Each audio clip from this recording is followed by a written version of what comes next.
Hey everyone, welcome back to another episode of Integrative You Radio. So you get to not only hear us on the podcast, but you can see us if you are on YouTube or our social page with our fun new platform that we're using.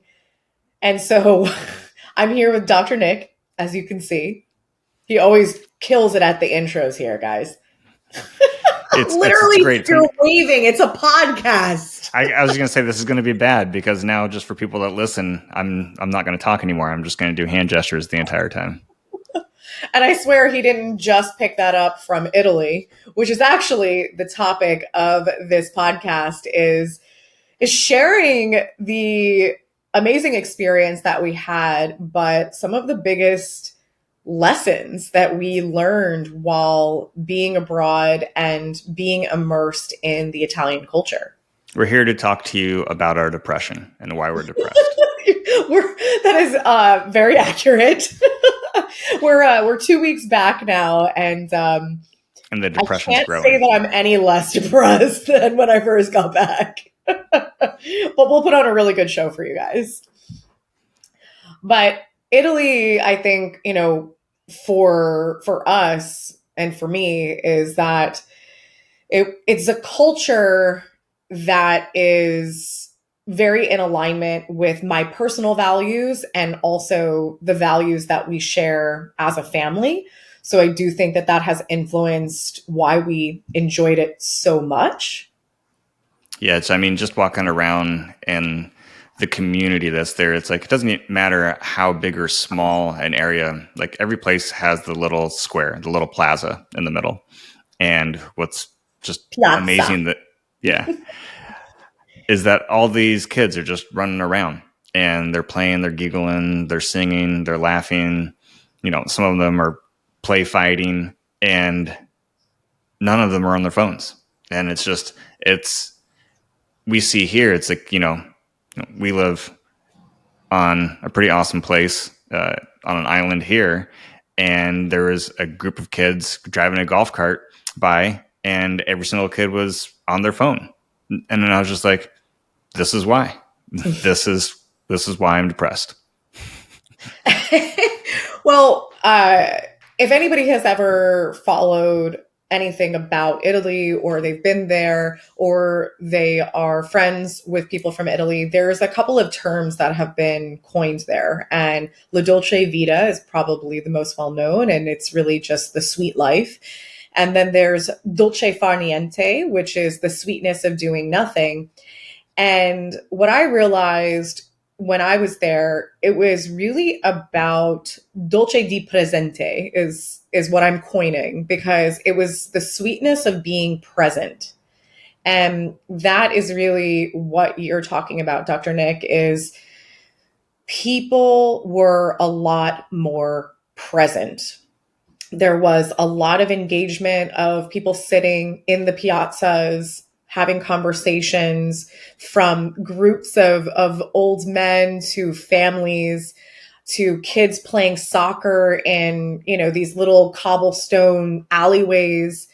And if someone was sitting down for dinner, because everybody, for the most part, where we were in the South, and it's very warm still. So outside dining is happening almost all year round. And so you really can see tons of people and tons of families sitting down for an espresso to dinner to lunch, and you don't see those phones. You don't see that. And if anybody and was what's amazing, it's not like you don't see the phone and they went down for a quick espresso and a pastry or something. It's like, no, like you're there for at least 45 minutes, up to the typical average, an hour and a half to 2 hours.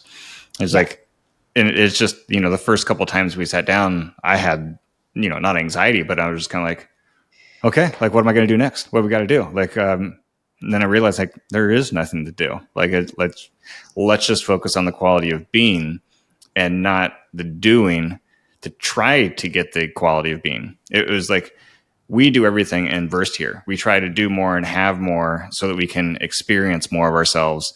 While over there, it's like, they have less, they do less, and in doing all that lessness, they're being more of themselves. Well, I think there is a sweetness to life being a little bit more simple, and that's why they're not as focused on doing to have, because they're living in the present and they feel more joyous and more fulfilled by having that quality connection and having a little bit more freedom, not necessarily being bound to, working 8, 9, 10 hour days because they have to have these things. Don't get me wrong, the cost of living there, and I know that this is different in the north of Italy, but the south of Italy, the cost of living was a lot less. So I know that that does play a role. Coming back to the US has, we everything has been on the rise, but since being back, it has been wild, wild. The amount for a flight that's anywhere between 30 to 45 minutes, the cost of broccoli. We are living in a very challenging time when it comes to being able to just afford feeding our families. So we Well, do and the sad part understand about that. it is that, we got baby Q. What you got? Him a thing of strawberries, what an orange. The only thing we're Two not local, oranges, strawberries, grapes, and apple. bananas. Yeah. And I mean, the bananas wasn't local, but everything else was local there. And all of that was what, 5 or 6 euros? It was €5.50. Yep.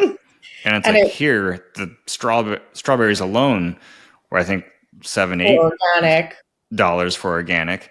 And they're organic. You cut them inside, they're white. They have no flavor. Over there, they were smaller. They weren't labeled organic because it was just real food. And with that, baby Q takes a bite and he's got all this strawberry juice running down. So I steal one of his and taste it, and it was freaking amazing. And you're just like, this tastes delicious. Like, and that's like what's amazing about the food there. You talk about living a simple life. They don't go crazy on having to add all these other things. They keep their dishes so simple, and that the beauty of that simplicity is because it tastes amazing because it actually just has all the flavor of being real. Quality ingredients. Yeah.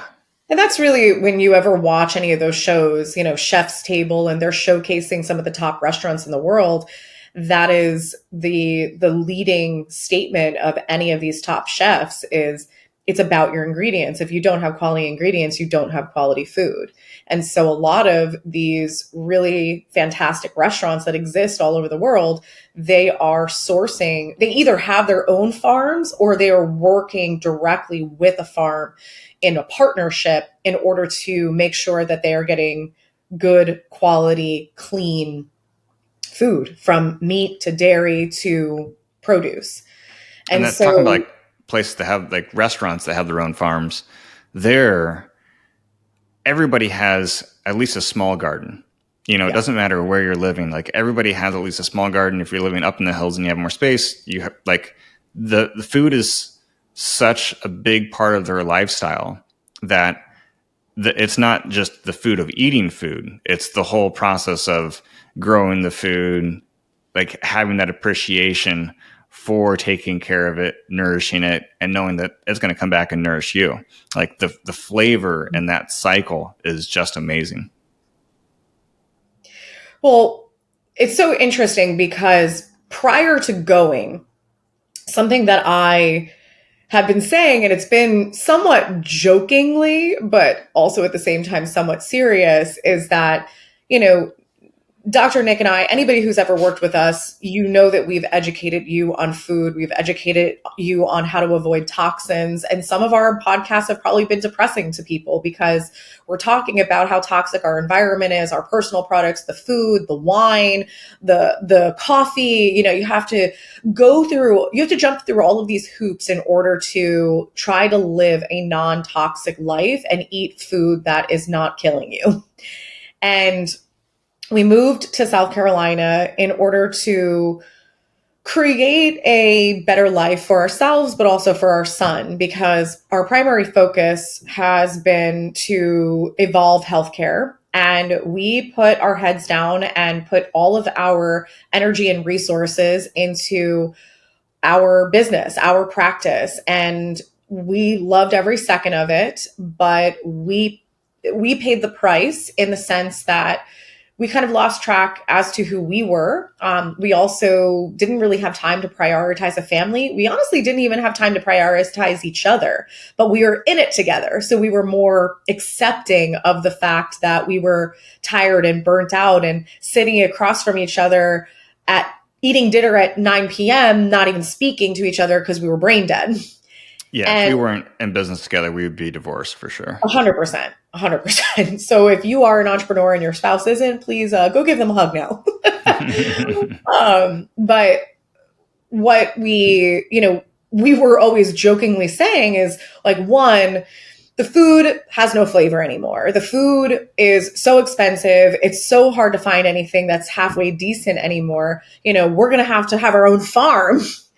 And, as we expanded on the conversation with each other, we were really just talking about the bigger picture behind our transition, the bigger picture behind what do we want for our family, and also just the state of the world. And we couldn't help but just say, I think that the revolution or the evolution of healthcare is actually helping people get back to the basics, helping people to understand that trying to just work your way up a corporate ladder or have this booming business, but you and your family actually have no idea how to cook a meal for yourself or how to, hunt your own food. God forbid we're ever put in the position that we can't access things, being able to like understand how to nourish ourselves. That is something that a lot of people have lost track of. And I think we need to get back to that. And then you go to Italy and they never lost track of that.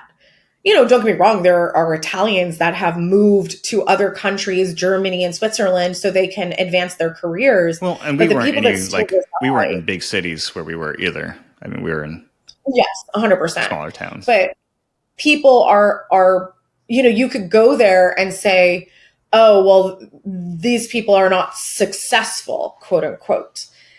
And really, at the end of the day, I want to challenge our audience to redefine success. If success is about the money in your bank account and the growth and scale of your career or your business, but relationships are suffering, your nutrition is suffering, your health is suffering, is that really success? Because something that I find so fucking alarming right now, and this is the husbands or spouses of people we work with, aka the ones that never worked with us, and just honestly just talking to people and talking to family members.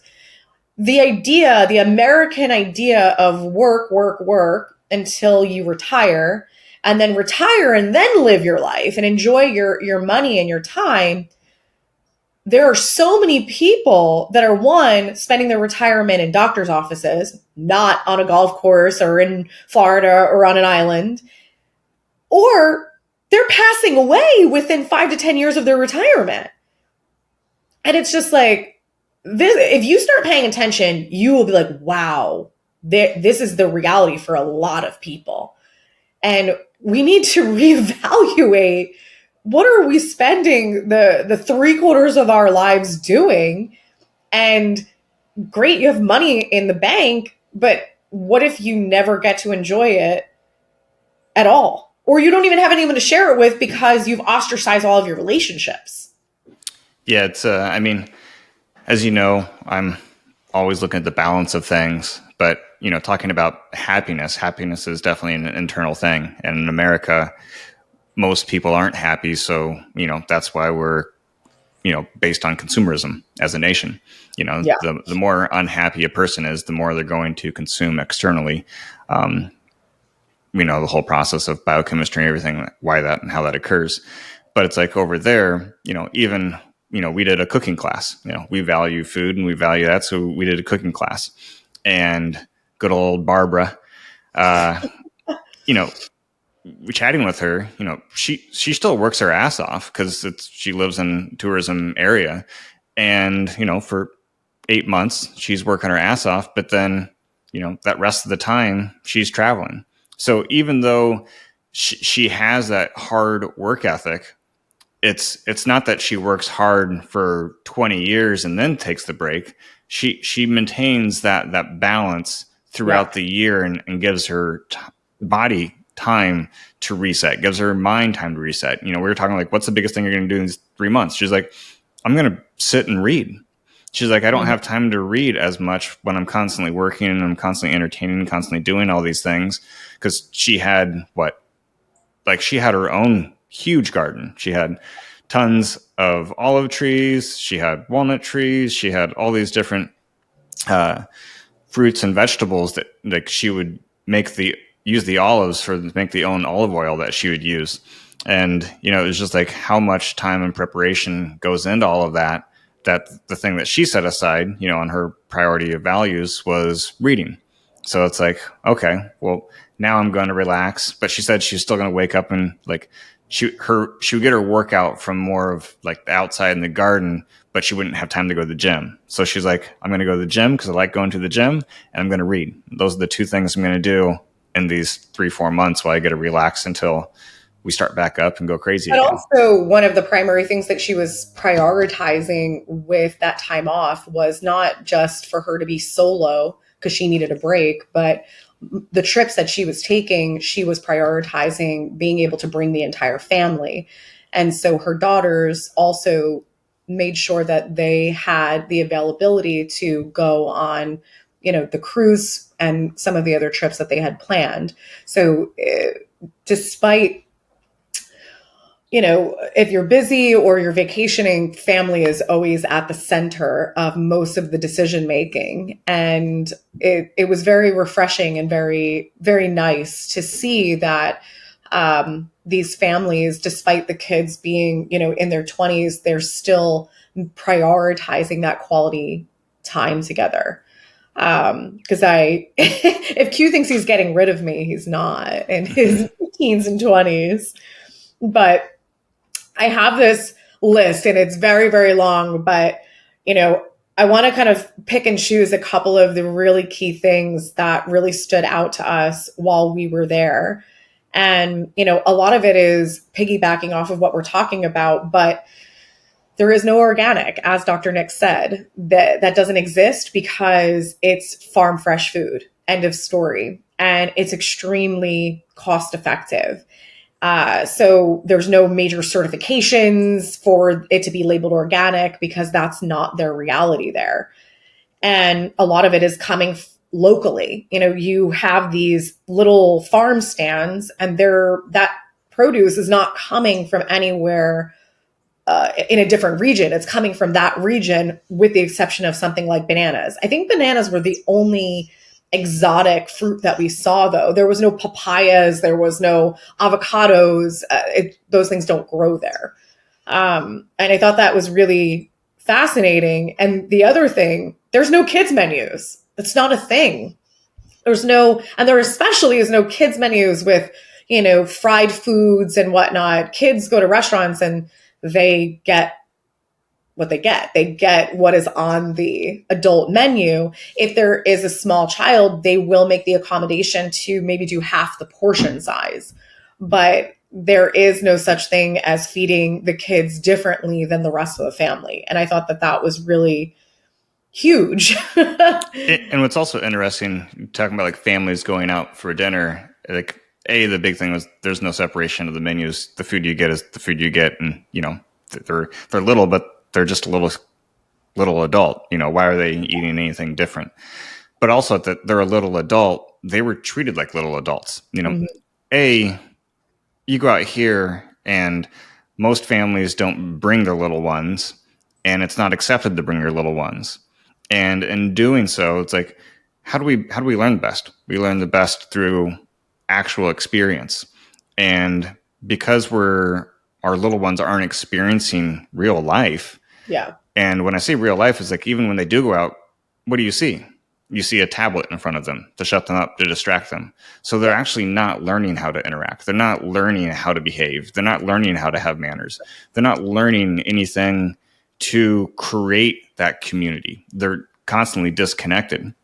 You go over there, it's like we didn't see any kids. Don't get me wrong, like we put a good amount of time and effort and focus, family values, everything, figuring out baby Q's values that he has already for himself to be able to serve him, to be able to keep him engaged, to be able to allow him to be connected.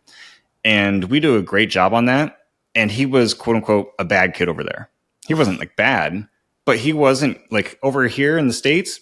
He's an amazing kid. Over there, he wasn't anything special. Like he just like there were a couple of times when we were out that we were like, we need to put a movie on because he's not used to sitting and dining for this long period of time. And it was a new experience for him because, most of the restaurants here in the US, you're in and out, because everybody's working on tips. The restaurants make money on turnover.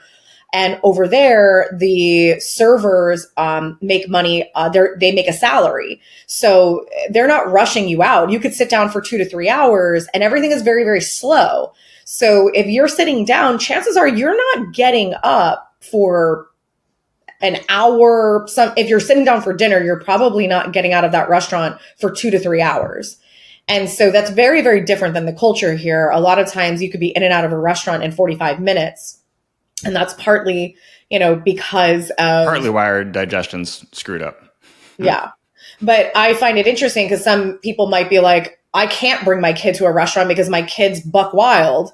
And, when I was observing over there and looking at these kids that were so behaved and they were all different ages, I was like, what is really the root of this? So yes, part of it is it's a normal occurrence going out to eat and people are out and about all the time there because everything is walkable. There's piazzas in these villages, even if they're tiny. So people are out and about constantly. There is not a lot of sitting home and watching TV. It's really about like going out in your village and in your city if you're in a large city. But the other factor is that I observed these kids, adults, whomever, eating sugar. Like croissants and cookies are a very normal breakfast. And I was apprehensive about giving Q that. And he wasn't. You look and you're like, one, these people are not overweight. These kids are not overweight with distended bellies. And then you also don't really see hyperactivity. Kids are hyper. That's just kids. But like hyperactivity to the point that you're like, this is abnormal or they look neurologically stressed.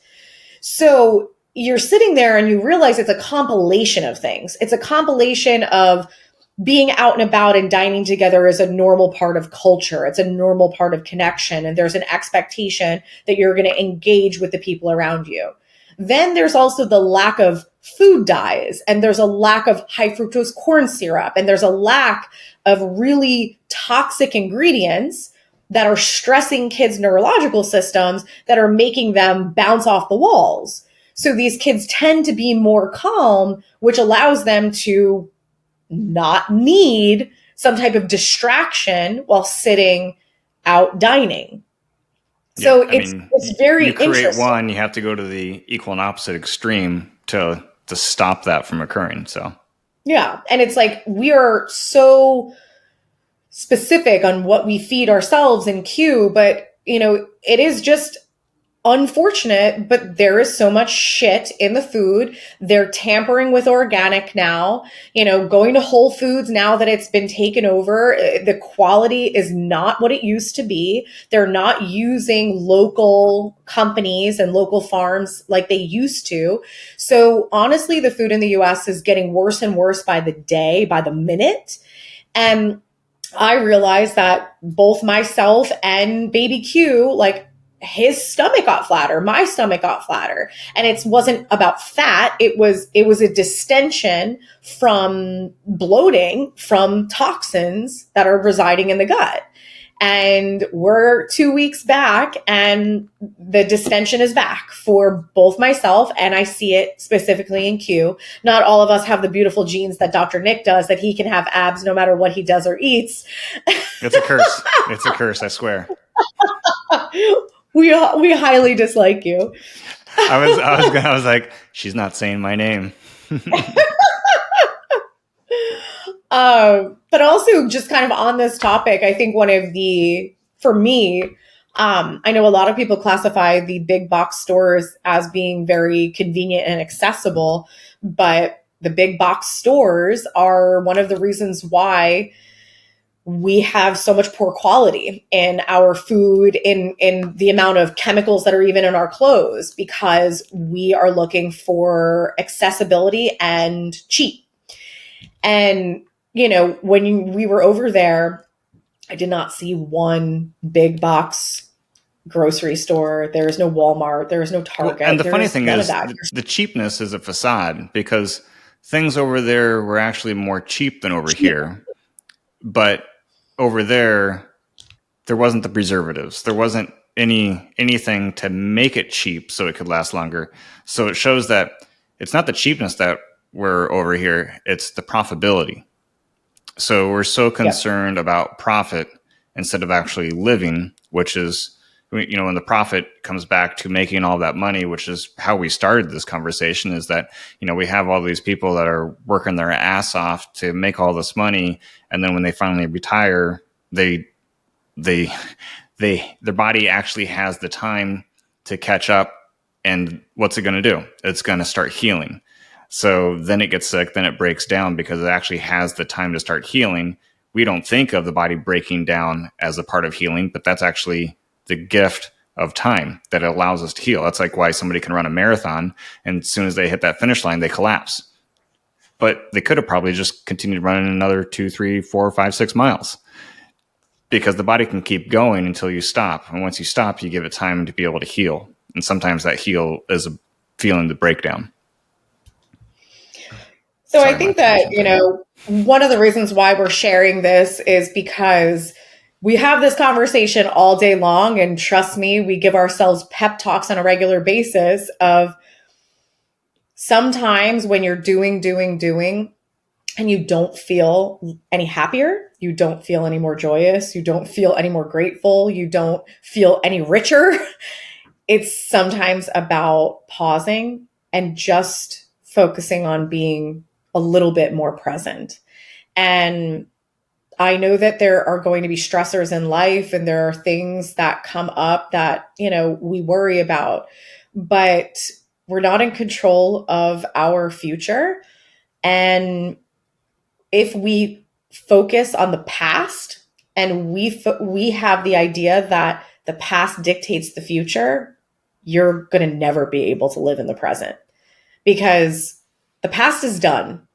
Yes, you might have a memory of it, but just because something panned out the way that it did in the past, that has zero effect on how that would affect your future. The only way it affects your future is if that is what you expect. If you expect your past to recreate in your future, it will. It will 100 times over. And that's why Dr. Nick and I, we talk about cycles. Things happen in cycles. You'll have cycles of pain. You'll have cycles of worry. You'll have cycles of grief. You'll have cycles of shame, cycles of depression. And it really comes down to people living in the past and worrying about the future and having zero ability to live in the present. And if we can make that a practice, that we just make these little micro steps to be a little bit more present, it's going to change your world. And if you are like, I don't even know where to begin, get your ass on a plane and go to Italy. They'll teach you. You don't have to talk to anybody. Just observe, just watch. And you're just like, shit, okay. It's definitely more difficult here, I would say, to be present, because over there, the lifestyle, it doesn't force you to be present. It's just created to allow you to stay present, where the lifestyle here, it's more designed to actually keep you away from being present and to living in the past, to having that worry, to having the fear of the future. Lifestyle here is more created to that. So it's like in the States, and honestly anywhere, the top 2 things we can do to be present is to get crystal clear on what's most important to you, your highest values, and be conscious of connecting everything that you do, everything that you think to serving that, because the happiness is an emotion, and all energy is in a state of balance. So you can't have happiness without the sadness. But what's fun about life is that it's the mind, it's the perception that can either connect to the sadness or connect to the happiness. So we have the choice, and the choice is a conscious decision. Things in the past, it can be shitty, it can be painful, it can be stressful, it can be traumatic. But at the same time, that doesn't mean that there isn't good that's inside of that, because the solution's always inside of the problem. So if there's a problem, there's also a gift, the solution. And if we're trying to live a one-sided life where we're only experiencing good without bad, well, we're going to feel a lot of chaos, a lot of turmoil, because we're trying to only experience part of life. When we go to Italy, one of the things I was saying is like, these buildings are gorgeous. And why? Because they were raw. Like they weren't like the States where a beautiful building doesn't have any imperfections. It's the imperfections in the buildings in Italy that made it beautiful. It's like here, it's like you go on social media and it's like everybody has to look completely perfect. You can't have a pimple, you can't have a zit, you can't have a scar, you can't have anything else. And it's like there, it's like the beauty is the rawness. The beauty is actually saying, hey, look at this. I've lived, and living is beautiful. If you look perfect, if everything's like that, it's like you haven't lived, because there's no distress. Life is a combination of chaos and order, stress and eustress. And it's like, that's the beauty of life, and that's what allows us to be present, is to get in the middle, in the center of everything, the good and the bad, and to be able to use it to serve ourselves. And that's what allows us to be present in a state of love. Yeah. I honestly kind of want to leave it there, because I think that is the ultimate lesson in all of it is being present, but also is stop creating the fantasy of the one-sidedness. And there is so much beauty in the imperfections, and so much beauty in knowing how to navigate the hard stuff with grace. This isn't about avoiding the hard stuff. It's just navigating it with more grace and more gratitude, because it's always going to be there. And if you think that you're going to be able to live a life that you get rid of it all, you're going to set yourself up for a real big nightmare. Awesome. Thanks for joining us, guys. You enjoyed this. Italy was such an amazing trip, and I highly, highly recommend it, especially if you love food and you love scenery and you just love really, really friendly people that are all about conversation and connection. It is a fantastic, fantastic trip, and we can't wait to go back. Ciao.